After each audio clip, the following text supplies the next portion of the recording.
Hello dear student, आज हम लोग CBSE 10th क्लास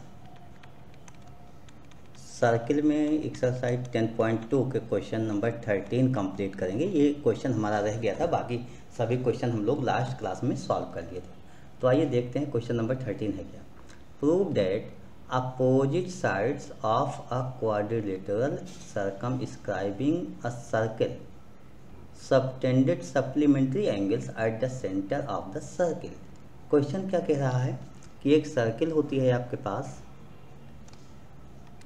और इस सर्किल के ऊपर आपके पास क्वाड्रिलेटरल बना हुआ है। इस तरीके से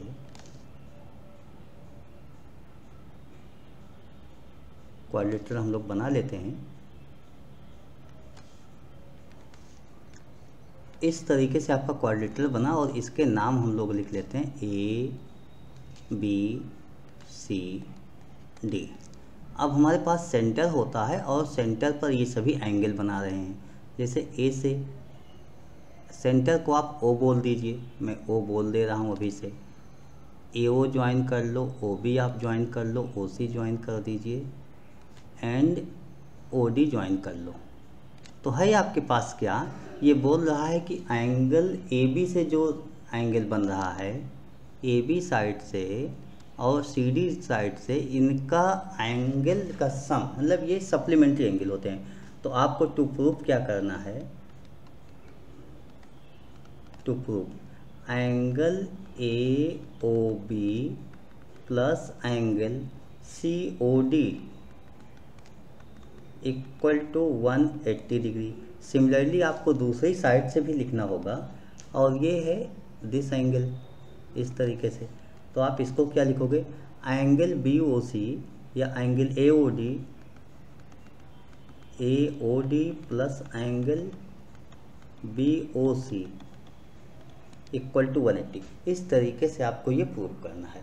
यहाँ पर कुछ कंडीशंस होगी, वो मैं कंडीशन नोट कर लेता हूँ। सबसे पहले कंस्ट्रक्शन करेंगे और कंस्ट्रक्शन में क्या करेंगे, इनके पॉइंट ऑफ कांटेक्ट से इसको ज्वाइन कर लेते हैं और इसके नाम हम ऐसे P Q R S note कर लेते हैं।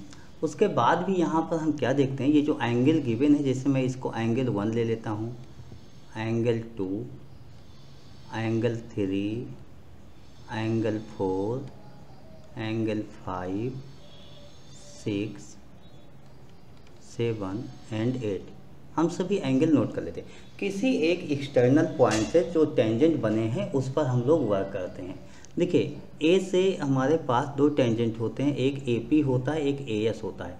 तो यहाँ पर दो आपके पास ट्रायंगल बनते हुए दिख रहे हैं, इन दोनों ट्रायंगल्स में हम काम कर लेते हैं। तो सबसे पहले हम लिखते हैं इन ट्रायंगल्स APO। अच्छा, यहाँ पर O मिस हो गया है तो O को मैं ऐसे लिख लेता हूँ, in triangle AOP and triangle ASO। सबसे पहले आप AO देखो, दोनों में कॉमन है, AO इक्वल टू कॉमन। दूसरी बात OP जो है और इसका OS दोनों रेडियस हो गया एंड APAS क्या होगा, AP इक्वल टू AS। ये आप कहोगे tangent from external point, tangent from external point हो गया। तो अब आप क्या देखते हो कि दोनों जो ट्रायंगल्स हैं आपके पास, ये दोनों ट्रायंगल्स कॉन्ग्रुएंसी बता रहे हैं। तो हम नोट करेंगे देयरफॉर ट्रायंगल APO या AOP congruent triangle AOS by SSS, side से हो गया। यहाँ पर हम फिर से नोट करते हैं एंगल 1 या angle AOP equal to angle AOS by CPCT। ये आपने CPCT से निकाल दिया। यहाँ पर क्या है कि AOP AOS, देखिए AOP, अगर आप इसको देखो AOP क्या है, तो AOP ये वाला एंगल होता है 8 और AOS 1 होता है, यानी 1 = 8 आपने लिख लिया, ऐसे लिख लिया। तो एक्सटर्नल A पॉइंट से जो दोनों एंगल बन रहे हैं वो इक्वल हो गए। तो सिमिलरली ऐसे हम लिखेंगे। आइए हम लोग इसको थोड़ा पेज चेंज करते हैं और लिखते हैं डिटेल में। देखिए आपने नोट क्या किया कि एंगल 1 = एंगल 8। सिमिलरली ऐसे आप लिखो, जब D को आप देखोगे D से क्या होगा, तो 2 और 3 इक्वल हो जाएगा। आप लिखोगे एंगल 2 = एंगल 3 एंड एंगल, जब C से देखेंगे तो angle 4 = angle 5 and angle 6 = angle 7। देखिए इस तरीके से हमने लिख लिया कि ये सभी एंगल्स मतलब दो एंगल्स इक्वल हैं। अब हम अपने क्वेश्चंस पर आते हैं। हमें AB और CD ये दिखाना था कि AB और CD से जो सेंटर पर एंगल बन रहा है वो सप्लीमेंट्री है। AB से 7 और 8 बन रहा है, तो हम थोड़ा सा, और CD से 3 और 4 बन रहा है। बस केवल सावधानी ये बरतें कि इन एंगल को पहले लिख लेते हैं। अब हम लिखेंगे AB से 7 और 8 बनता है, एंगल 7 प्लस एंगल 8। उसके बाद CD से 3 और 4 बन रहा है, एंगल 3 प्लस एंगल 4।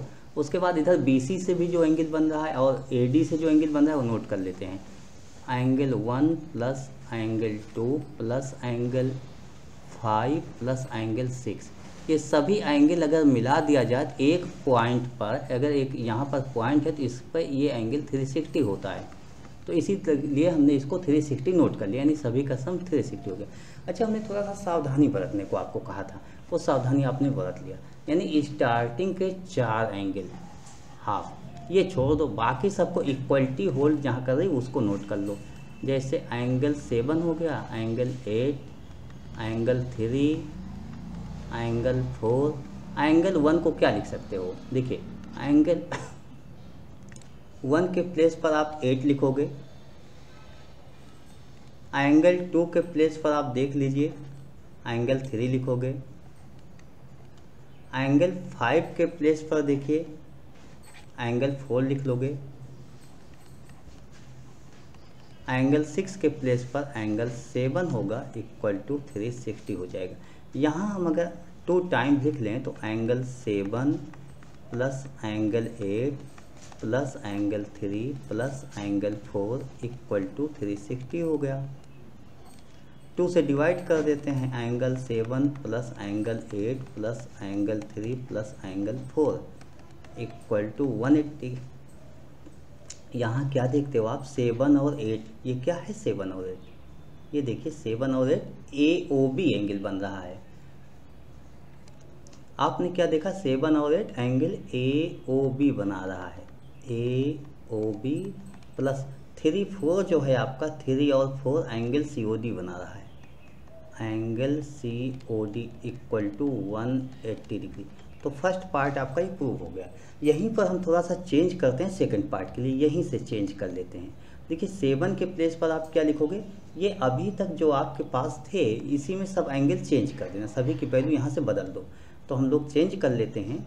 देखिए 7 के प्लेस पर आपके पास एंगल 6 हो जाएगा, प्लस एंगल 8 के प्लेस पर एंगल 1, देखते चलिए यहाँ पर ये। उसके बाद एंगल 3 के प्लेस पर एंगल 2 प्लस एंगल 4 के प्लेस पर एंगल 5 = 180। यहाँ भी हम देखते हैं लाइन देखते हैं पहले। तो लाइन हम लोग क्या देखेंगे, एक लाइन देख लेते हैं। जैसे मैं इसके लिए पहले BC लाइन देखता हूँ और BC लाइन पर हमारे पास 5th और 6 है, यानी ये दोनों हमारे पास एक साथ होने चाहिए। तो इनको एक साथ लिख लेते हैं, बाकी दोनों एक साथ, angle 1 plus angle 2 plus angle 5 plus angle 6 = 180। Angle 1 और 2, जब 1 और 2 मिला दो आप, तो यहाँ पर एंगल 1 और 2 AOD बन रहा है, ये एंगल आपके बन रहा है। हम लिखेंगे एंगल AOD प्लस एंगल 5 और 6, ये देखा जाए तो एंगल BOC बन रहा है इक्वल टू 180 डिग्री। तो इस तरीके से हमने ये क्वेश्चन सॉल्व कर लिया, यानी दोनों अपोजिट साइड से सेंटर पर जो एंगल होता है वो सप्लीमेंट्री एंगल होता है। I hope you understood explanation of these questions. Okay, thank you, bye.